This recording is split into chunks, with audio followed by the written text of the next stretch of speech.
healthcare system is broken, but it doesn't have to be. This is Revenue Cycle Optimized by Infinx Healthcare. We discuss the latest challenges in the revenue cycle space and provide actionable tips on how to overcome them at your organization. Welcome everyone, I'm Stuart Newsom, and today's episode is all about growing influence of AI agents and automation in revenue cycle management and how they're actually driving success for healthcare providers. So as we all know, automation has long been a game changer in RCM, been around for years, but AI agents are taking things to a whole nother level. So in today's session, we're going to actually have a discussion on the real world impact of AI-driven automation, explore common challenges and solutions, and also look ahead to what's next for healthcare providers who are adopting AI-powered tools. So looking at those forward thinkers. So joining me today, I have a very experienced person who's been accustomed to selling automated solutions in the hospital space, is Stephanie Solich. She's our Regional Vice President of Enterprise Sales here at Infinix. And again, she has a lot of experience working with hospitals and health systems. Mainly, it's all about optimizing your revenue cycle operations, right? So in part, automation has grown. There's been certain key effects along the way to improve those workflows. So she's here to share those insights on how AI agents in particular are reshaping the way providers manage claims, improve financial stability, and optimize staff resources. Now, Stephanie, I just want to ask you, how are you doing today? Good. I'm visiting you from Cleveland, Ohio. Our weather is terrible, but outside of that, I'm very good. It's 35 degrees and gray and gross, but Wow. You know, I would make you jealous, but I'm, down here, I'm in Alabama, and as you can tell from my accent, but it's a good balmy 71, 72 and sunny. So it's like a dream. That's a dream. yeah. So it's awesome here. It's awesome here. Well, maybe sunshine's coming your way. It's going to warm up here pretty soon. Spring is in the air. So. Yeah. We'll talk again in July when it's like beautiful here and too hot down there. Yeah, it'll be 103. Right. Yeah. But before we dive in, I want to remind everyone we'll have a Q&A at the end. So if you have any questions, feel free to drop those in the chat below. So with that, I'm just going to dive right in and get started. So Stephanie, before AI-driven automation or before even RPAs, these bots and any automation, and particularly AI agents, which is now the new thing, AI agents became widely adopted in RCM. What were the biggest challenges hospitals and health systems faced? My limited opinion. I mean, I've been in healthcare, IT, front end, mid cycle, back end a long time, but still, the more I know, I feel like the less I know. So I take everything I say, well, great. Right. Like I realize how crazily complex this space is. And I think accessing the right data at the right time has been the biggest challenge forever. And I think the AI agents and bots and all of our IT modifications and technology has helped that. But I think that's has been the biggest challenge, just because there's compliance rules. There's, this system for front end, there's a system for the back end, there's this person here, that person, none of it's connected. And I think, and even for I haven't been on the clinical side, but for clinicians too, to see what's the patient's history. If they went to a different facility, they have no idea, right? So just, having access to what they need at the right time, I think has been a big challenge. And CFO has the worst job. I can't, how do you run a business not knowing when you're going to get paid or how much you're going to get paid ever? Right. Especially when there's, insurance verification issues, there's, prior auth continues to be the number one denial, which to me, I've said this before, seems to be kind of an oxymoron. Okay, we've got a prior auth, there's a reason to get it, so you can get paid, and then boom, you're denied because it's a prior auth reason. But you're right. I mean, it seems like the same issues have been the same issues for years. It's just, and as we throw technology at it, and I was thinking about this the other day, it's almost like we're throwing technology at it from the standpoint of how we are doing it manually. It's almost like, you do things a certain way. There's these processes. You're so adapt to doing it that way for so long. And then when you think about adding automation or technology to the mix, it's like, okay, I want it to do exactly what I've been doing it, but there may be a better one. A lot of it is not so much technology, but also just ingenuity on how to possibly do things better. Right, right. Is that getting the data you need at the right point in time? Exactly, Yeah. exactly. So when we're looking at the solutions for this with AI agents being front and center and even automation of AI agents, how have this new technology, AI agents and automation, improved key RCM processes? And particularly if the ones that come top of mind are prior authorizations, claims management, and appeals, leading to fewer denials and faster reimbursement, because that's been the name of the game again for many, many years. Yeah, yeah. So we all talk about the accuracy gains and the efficiency gains with the agents. I think we all realize that we've heard this all, we all realize this is the case. Even if you're not in healthcare, you understand that copying and pasting a email address is more accurate than trying to remember it and using fat fingers, right? So you understand, how agents are great. So we know that part. But one of the things that I think is like maybe an intangible, harder to measure thing is what an annoyance unraveling an insurance claim could be for Mm. for the provider, for the patient, and that all leads to patient satisfaction.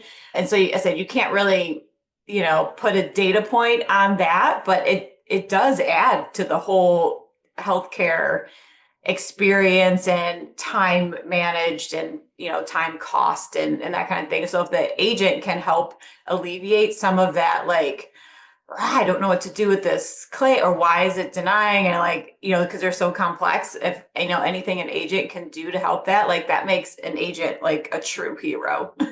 Right. Oh, absolutely. And even these processes have been around for a long time. I've, been associated with some companies and partnered with some companies that have built in, certain rules, even if it's a claim scrubber or even if it's, pulling data from an EHR into a charge capture and kind of capturing maybe something that needs to be corrected and it automatically corrects it for them. Those kind of things have been around. Part of the issue is, and I just did like an RCM minutes episode on this. But part of that problem is those systems they have to be programmed, if that statements sort of stuff. Mhm. And so if something's broken, if something doesn't quite break down, then it breaks down, if it doesn't receive the right information. Whereas an agent is actually using Gen AI and starting to reason and understand, if something's broken, like if you move, say, the name of a patient to another area of, say, a portal or a website, it's going to be broken if that change has been made because it's looking for that field in that particular place. Mhm. But AI agents are actually going to know, oh, wait a minute, this has moved. Let me look for it. There it is. I'm just going to put it in there. And that's just a simple analogy, but AI agents are able to reason. And when I say that, I don't think people realize the impact that's going to have because the typical practices have been you have to program it and you still have to do with machine learning models and things of that nature, give it knowledge, but then it learns on its own as well. So I think that's going to be a big game changer in influencing, the RCM operations. Yeah, and I'm looking forward to when they can get in my inbox and not just summarize an email. Like, I want them to do things too for my personal email, right? Right. And that's what I did. And that's your automation thing then probably. I like it. I was recently at the Southeast and you were there too. We were both there Mhm. together. And I led a panel for the Southeast HFMA symposium. And just as an icebreaker, I asked everybody on the panel, if there's one thing you wanted to automate, what would it be? And you just nailed it. I think I would be on top of that as well. Yeah, So awesome. yeah, there is a new, like, Apple has that new, it summarizes, AI will summarize your email or your Mhm. text, but I wanted to take the next step. We'll get there because we're doing Yeah. this is more important. Healthcare is more important, but then next Yeah. is my email. Clean up my email because of my junk Yeah. email. Yep. Well, and also looking at operational efficiency here. So, what role do AI agents play in optimizing labor administrative efficiency? How has healthcare providers successfully integrated them into their workflows? And we're talking about, obviously staffing, organizing that operations, how things get done, so to speak. Yeah, so I think the biggest thing for efficiency and optimization is, us not having to use our valuable brain power to remember which payer requires a certain modifier, which payer requires special documentation. It's been 48 hours since I sent this prior auth, like yada yada, like all of these complex things that we know go into getting something paid in healthcare. So, and there's many, many ways that AI and agents can work in healthcare, but one of the easiest successful ways is to have the agent do as much as it can, kick out the exceptions. The human does, the things that it doesn't understand yet and provides that feedback loop. And, the more it goes, the more it learns, just as you explained, like it gets better as it goes. So, Right. Right. but at the beginning, it's, just saving ourselves from the things that don't need to take up space in our brains. Exactly. It's kind of working by exception. I think we've Yeah, heard that right. term before, and everyone is kind of using that, but it's absolutely true. I mean, there's a lot of things that we go through our lives. You mentioned the email analogy earlier. Depending on the morning or all throughout the day, I probably spend a good, hour, and that's probably being very conservative, just, managing my emails, deleting, and I even have filters. I've already got it where there is automation in that analogy where it's going to certain folders and I can go and look in those folders. So I am taking advantage of that, but it's really looking, like you said, clearing that headspace. So if we can have an agent who is understanding, not just programmed to go through the process, but actually understand exactly what's happening here and reason it. And may take a crew of agents. And then it allows the human agent, so to speak, to focus on those more complex issues. Right. Yep, exactly. And I've seen that Apple inbox with the different folders. It's gotten better even in the last month, like as I delete things and move things around. So Oh yeah. watch Yeah. it. Awesome. Yeah. Well, and of course, the name of the game is the financial impact. So, and looking at that from maybe an ROI perspective. So, how do AI-driven automations and agents improve financial predictability, or I should say predictability, revenue cycle stability, as well as cash flow forecasting, for providers? Yeah. So one of the things that I think about is that every human is complex, and that's wonderful and fantastic. And that's why we can work on the exceptions and, that kind of thing. But a human resource is also complex, where they might get annoyed that their boss asked somebody else to do something. And then they're like, I'm not doing as many charts today because I'm annoyed today, or something else is going on in their life. Whereas the agent, doesn't care. They'll work 24 hours a day. Mhm. They're not, trying to go to LinkedIn to find a higher paying job. They're, all of these things that we have. So it's much more, like you said, predictable, and you know what's coming, how to account for your agents Mhm. more easily than all the complexities that come along with the human Right. resource. Right. Exactly. Exactly. And to your point about, not taking breaks and everything, and I know like an RPA, and it still is really cool how an RPA can actually automate a lot of that stuff. But still, an RPA doesn't necessarily work faster than a human. It does where it doesn't get distracted. It's got Mhm. its head down. It's saying, I'm doing this task, but it still takes the same actually do that task, and it's not multi-thread, so it's only one task at a time unless you have multiple bots like that are performing that.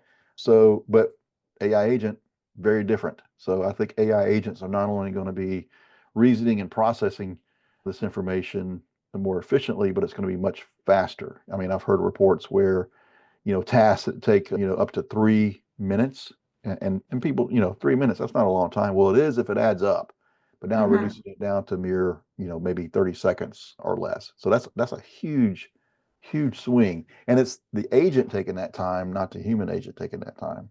So I think from that standpoint, just people are so focused on, your net patient revenue, your denials, and the revenue it takes to get those denials. But then you think about how much it costs to rework a claim. You Mhm. could have agents do that work on the vast majority of reworking those claims, could reduce that cost to collect. You could also have situations where the agent is doing preventative, where it's recognizing, hey, this is going to be a denial. We've seen this before. correct this and correct it automatically. So again, going back to that, where it's taking that complexity, where the human agent can handle more complex cases, so to speak. So now talking about adoption and some of the best practice, and I know you're very experienced in this, even where there's been some manual processes, it's all about process. So as hospitals and health systems look to implement AI powered automation and AI agents, what are some common pitfalls they should probably avoid? What are the best practices, if you will, that they should follow? Yeah, there was an interesting one I heard about at Vive just a couple of weeks ago with a healthcare IT conference where somebody mentioned this is something I didn't think about, and this is why I'm mentioning it here. We're trying to spread the word of things that are new and different. Is that we're trying to get rid of the repetitive, boring tasks for people, Mm-hmm. but we might take that too far sometimes where, like a human going through their day, if it's all complex, really, brain heavy load Mm-hmm. all day, week on it, if they're getting all of the complex exceptions, they might get a little burnt out. So having Mm-hmm. that balance of, and I don't know what the answer is, like this is a complex issue too, but just something to think about when we're, devising workflows, maybe, and I said, not to give humans like back the easy tasks, but like trying to figure out a good balance where they have some lighter things and some quick wins throughout the day and the week too, and not just all the really heavy lifting, difficult things to do because AI has already done everything else. Right, exactly. And yeah, to your point, I mean, the RCM process, as we all know, is a very complex machine in and of itself. You even alluded to it earlier, how there's just even within itself, there are silos on the front end, mid-rev cycle, and then on the back end, and even into the collections area, where you're trying to collect money from the patient. So it's very complicated. And to that note, you say people can get burned out very easy, just kind of going through and being overwhelmed. But yeah, if I think that's where AI agents are different or even better, far improvement over your typical automations that people are thinking of today. And this is kind of a mind shift where you have automations, but the agent is again takes it to the next level where it's helping with that complexity. But it's so complex, it's not going to be 100% catching everything. It can be some part. So to your point, I think one thing that could help alleviate that issue would be, kind of what's happening already, here at Infinix, where it's not necessarily a complete complex case, but it just could be something like, we do a document capture and we're extracting data and we couldn't extract all the data, or maybe there's criteria where it needs to be audited and checked. And then that human agent is actually coming behind and saying, okay, it's missing a phone number. I can put that in there real easy. Or I'm just going to check and make sure the data is all correct, because you do need to check these agents often for compliance issues, for revenue issues. Just like you would check the performance of an employee, you need to check the performance of these AI agents. Yeah. Yeah, the auditing is still that's going to be a thing forever, right? Hmm. Right. Until So we you get just, an agent that can audit. yeah, yeah. Oh, yeah, exactly. Baby. An audit agent. That's a great Yeah. idea. I'm sure someone's already thought of that. That's awesome. But also, and then kind of looking ahead, because that's a good segue. What is the future of AI agents in RCM? I mean, I think the possibilities, are out there. Are there any, from what you've seen, are there any emerging innovations that could further transform provider success and reshape the way revenue cycle teams operate? Yeah, I think it's kind of difficult to imagine because I think back my first job in healthcare as a candy striper, which is, probably an outdated term. I don't think they had my social security number as a volunteer, but I was taking pages of PHI and filing them in those big giant cabinets, which now sounds mortifying. Like there's no way anyone would do that. So, and I kind of think that AI is going to be the same thing at 5 or 10 years. Like we're going to look back and be like, oh my gosh, people were sitting there and doing this other stuff. That's crazy. Yeah, yeah. That's nuts. Doctors putting the charts in their trunk, yeah, Right. Right. yeah. Yes. Driving them around. Hmm. Right. So, and it is going to accelerate quickly. The more knowledge that the AI absorbs, the better it's going to get. And like, it's just, I think it's kind of unimaginable, like Hmm. what it's going to be doing and what we're going to be doing. And also kind of will be interesting to watch the payer provider relationship change as both, have developed the technology and I know they work together, but they kind of have different goals sometimes, different, it's a little bit adversarial. So I think that will be interesting to watch too, how that evolves as more, the AI is refined.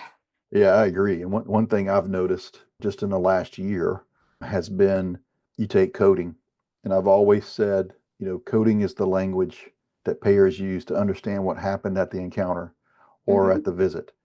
And it's that translator. You have the documentation that documents the visit or documents the encounter, documents the procedure. There's diagnosis that you need for medical necessity. All that is translated into codes, which is why we have coders. It's a very complex job, very complex process. And then that's sent to the insurance company, and they use those codes to then base the premise of payments with all the policies and regulations that go with it. And what we've seen is with the request of medical records has definitely increased because payers are actually using AI agents to look at those clinical records, even go back and figure out which claims need additional medical records. Sometimes may not need medical records. They're just, choosing those. And they're actually leveraging this technology to do that. But then I thought about that for a second and thinking, wow, it could be to a point where the codes had a purpose. And I'm not saying they're going to go away. I don't want to panic any coders out there, but it could be where you just send in the documentation and an AI agent on that end is going to read the documentation and then pay accordingly. So, I mean, that's that I'm thinking way in the future, and it may not ever happen, but I'm just sitting there looking, thinking, well, this could be a possibility. Is it a probability?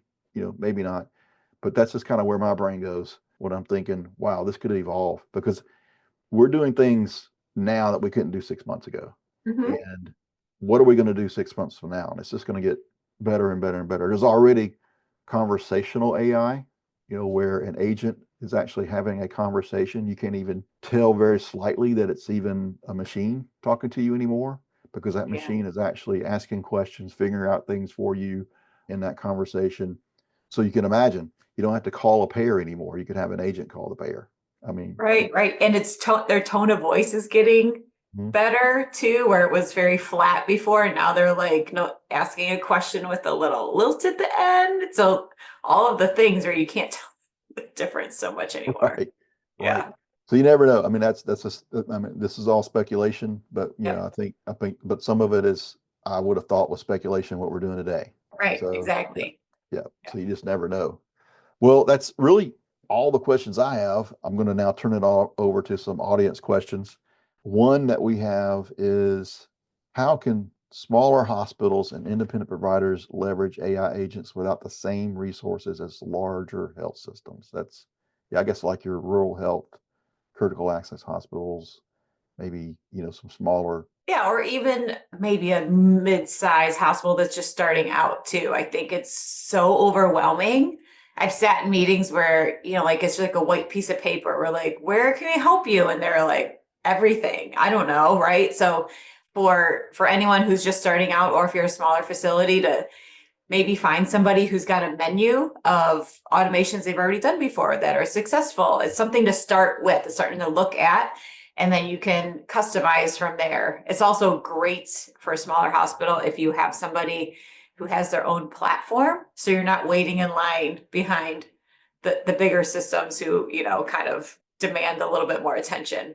Right, exactly, exactly. And so, and I would say also kind of start small. It's kind of take a modular approach. Kind of look at it from the perspective of, you don't have to, eat the whole elephant at once, right? So you just kind of go in there, gradually work. And the thing about AI agents, and this is a point I heard the other day, is when you hire someone to come in and help with your job, because as you grow, maybe there's some acquisitions, maybe there's some growth in the practice or in the hospital setting. You hire someone, you have to train that person. Even if you get someone that's experienced, they got to understand and get used to the culture, get used to the flow of that particular hospital, because they are slightly different. There are little tweaks. But the AI agent's already trained. You're just bumping up, the work capacity that I could use or adding others. it's already trained on those models, so it understands. So you don't have to go through that training process, with them. So it's just the applications are mind-boggling. Right, So, right. Even if there's little tweaks for your particular system, it's such a smaller lift than somebody new coming in from learning everything new. So right. I do have one more question here, and that is, as AI agents take a more complex RCM task, how should organizations balance automation and human oversight to ensure accuracy and compliance? There's the big word, compliance. compliance is a tough one because that's changing all the time too, and I kind of go back to my other, couple of my other points about human, balancing people's workloads so they're not too taxed all day long. They want to alleviate some of the repetitive stuff, but maybe not too much of it, because then their day is a little bit too much brain power. Yeah, and then the compliance too. If the agent is the one keeping track of all the different compliance changes, that helps, right? Like, even if the agent is just alerting, if you're going back and checking if there's a place for, if you see something that looks off and the agent says, well, this is why, like, you can easily check it instead of digging through all of the rules at CMS and going and searching for it for yourself. Like, why was this kicked back? I have to look at CMS and find 6,000 different things that happen. If the agent can point you exactly where to, this is why this is, like, okay, cool, I can move on. Like, that's probably saves you 40 minutes right there. Right, exactly. And again, I think we made this point earlier, but you definitely need to monitor these agents just like you would a human agent. There still needs to be processes in place, whether you use another agent to do it or whether you're going back and finding out its findings, because if they leak some PHI, or if they over document or over code or whatever, there's all kind of compliance issues. Like, the list is long and it's always changing. The provider's still responsible. You can't point your finger at the agent, nor can you report your finger to the vendor that made the agent ultimately. But you need to check the vendor out. You need to make sure that the agent's going to perform the way it needs to perform. Where is this data going to be stored somewhere? And that's a big issue. So basically, you just follow the same privacy and security protocols that you would with an EHR vendor or a PM vendor or a clearinghouse. So those don't really change. You just now have AI agents that you need to apply it to. So, well, that's it. I don't see any other questions coming in. This was a fantastic discussion. So thank you, Stephanie, for sharing your experience and thoughts on the role of AI agents and automation in revenue cycle. Really glad you joined us today. So we'll have you again. Thank you. Thank you very much. It was fun. Thanks for joining us. Subscribe to get notified when our next episode is online. For more information for how we can help you increase reimbursements at your company, check out our website at infinx.com. That's INFINX.com.